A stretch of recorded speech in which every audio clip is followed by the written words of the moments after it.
Assalamualaikum warahmatullahi wabarakatuh. Kami dari kelompok 4, calon guru penggerak Angkatan 7 dari Kabupaten Magetan akan menjelaskan tentang ruang kolaborasi modul 3.1. Dan inilah guru-guru hebat kami, yakni Ibu Tri Agus Suprapti selaku fasilitator, Ibu Sulastri selaku pengajar praktik, dan Ibu Suci Rahayu selaku pengajar praktik. Dan perkenalkan, kami dari anggota kelompok 4, yakni Yasinta Indriani, Endri Purnawawati, dan Hermin Diana Megawati. Sebelum saya memaparkan tentang tugas ruang kolaborasi ini, izinkan dari kelompok kami membacakan sebuah kalimat pengantar motivasi yang sangat luar biasa dari Bapak Menteri kita, Bapak Nadiem Makarim, tahun 2020 yang berbunyi, beban dan amanah kepemimpinan adalah mengimbangi semua prioritas yang terpenting. Tugas saya dalam pendidikan adalah melakukan yang terbaik.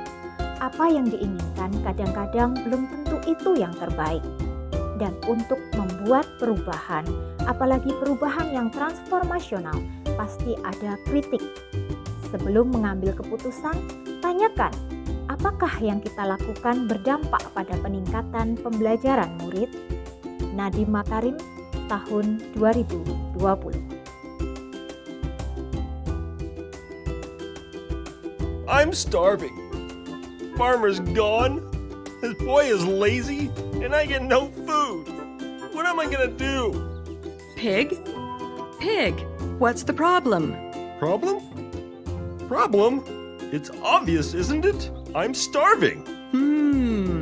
That's not your problem. Huh. What do you mean?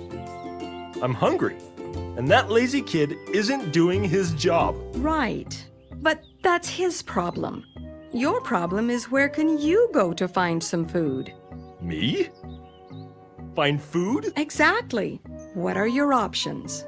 Well, I could stay here and wait. That's one option. How's that working? Yeah. If I could get out of here, I could maybe find food in the garbage pile. That's another option. I noticed that the boy left your gate unlocked. Yeah, but I've never just walked out of here. And there might not be any food there anyway. Well, probably time to decide and do something. Stay or get moving. Okay, it's my problem, right? Yep, And the garbage pile's my best option. if you think so. So I need to decide and act. Seems like it. All right. Okay. Well, here goes.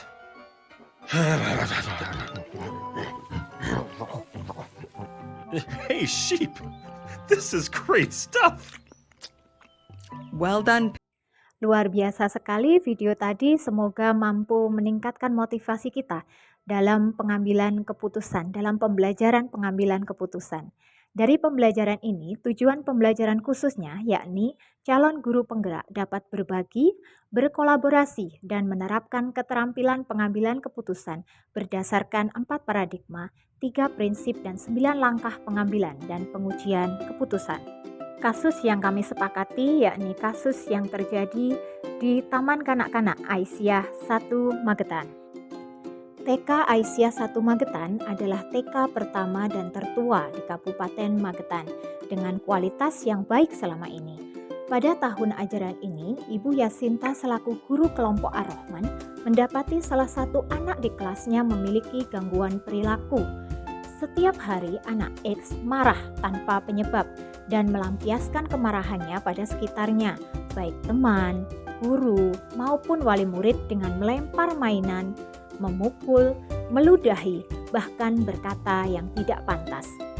Selain itu, anak X juga merusak fasilitas yang ada di sekolah, memecahkan mangkok, mematahkan pengki, sapu, tiang bendera, bahkan memecahkan kaca jendela. Seringkali juga anak X tiba-tiba mandi di sekolah dan menyiram seluruh sudut sekolah dengan air mandinya. Bahkan ia juga pernah menyiram ibu gurunya. Banyak wali murid yang mengajukan protes karena anaknya takut dengan perilaku anak ini dan merasa terganggu bahwa satu anak ini telah mengalihkan perhatian guru, sehingga orang tua takut anaknya kurang diperhatikan. Dalam hal ini, pihak sekolah sudah melakukan berbagai pendekatan kepada anak X dengan cara pendekatan individual, konsultasi dan kerjasama dengan orang tua anak X, mencari tahu tentang pola asuh di rumah, juga melakukan kerjasama dengan psikolog dari Yoga Atma untuk mengetahui kepastian gangguan perilaku anak tersebut. Untuk merespon protes wali murid, kami berusaha untuk memberikan penjelasan bahwa kami meyakini anak ini bisa menjadi anak yang baik seperti yang diinginkan orang tua pada umumnya. Hanya saja butuh proses yang sedikit berbeda dengan anak yang lain.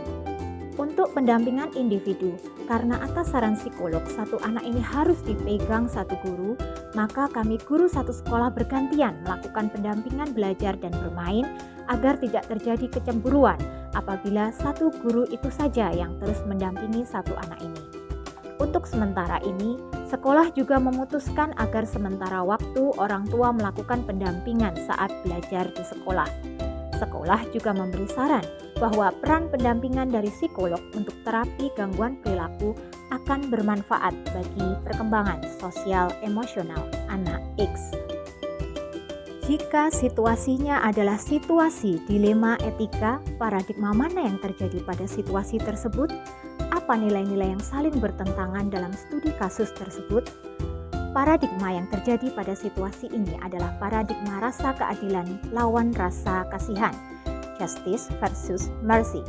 Nilai yang saling bertentangan adalah nilai keadilan dan nilai rasa kasihan.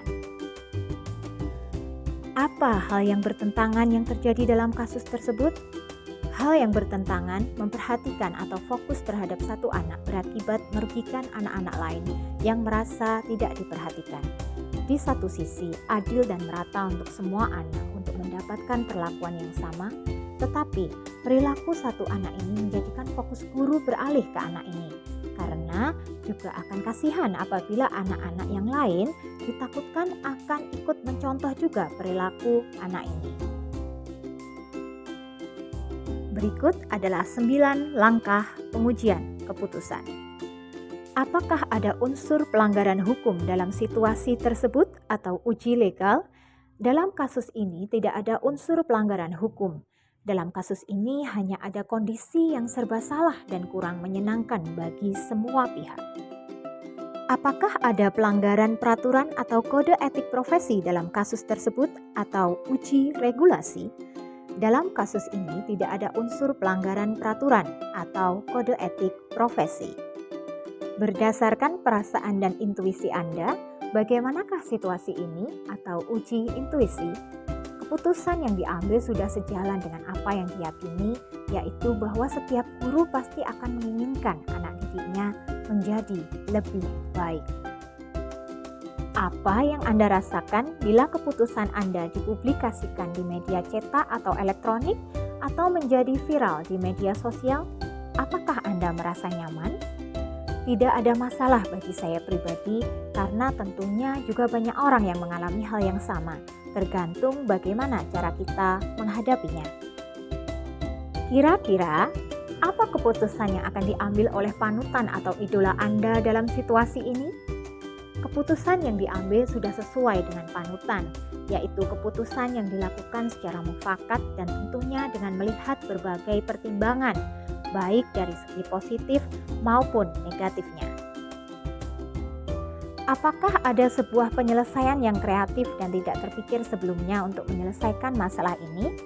Ya, tentu saja. Yang pertama, yakni bekerja sama dengan psikolog terkait kegiatan terapi perilaku atas izin dan koordinasi orang tua dengan pemberian jadwal terapi perilaku yang rutin. Kemudian, tetap melakukan komunikasi yang intens dan melakukan coaching terhadap orang tua terkait pola asuh dan perkembangan sosial emosional anak. Kemudian, membuat parenting tentang perkembangan sosial anak dan pendidikan karakter untuk anak usia dini. Jadi, apa keputusan yang Anda ambil? Pihak sekolah berusaha mempertahankan murid tersebut dengan mengambil langkah-langkah sebagai berikut. Melakukan pendekatan individu kepada anak, konsultasi dan diskusi dengan orang tua untuk mengetahui latar belakang anak beserta pola asuh di rumah sehingga lebih tahu kebutuhan anak.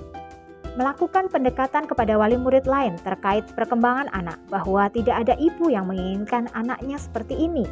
Dan kami dari pihak sekolah akan berusaha untuk mengembangkan perilaku baik dan menekan perilaku yang tidak baik. Bekerja sama dengan psikolog anak terkait analisis perilaku beserta terapi perilaku yang harus dijalankan. Meminta orang tua untuk sementara waktu melakukan pendampingan pada anak tersebut dalam proses belajar mengajar di sekolah. Prinsip mana yang Anda gunakan dan mengapa? Prinsip yang dipakai adalah prinsip berbasis rasa peduli atau care-based thinking. Karena kami selaku pendidik meyakini bahwa setiap anak membawa potensi positifnya dan bakatnya masing-masing. Anak-anak seperti ini butuh rangkulan dan kasih sayang agar mampu berkembang dengan baik dan agar mampu bahagia dalam hidupnya nanti. Terima kasih atas perhatiannya. Demikian pemaparan dari kami, kelompok 4. Salam guru penggerak, tergerak, bergerak, dan menggerakkan. Wassalamualaikum warahmatullahi wabarakatuh.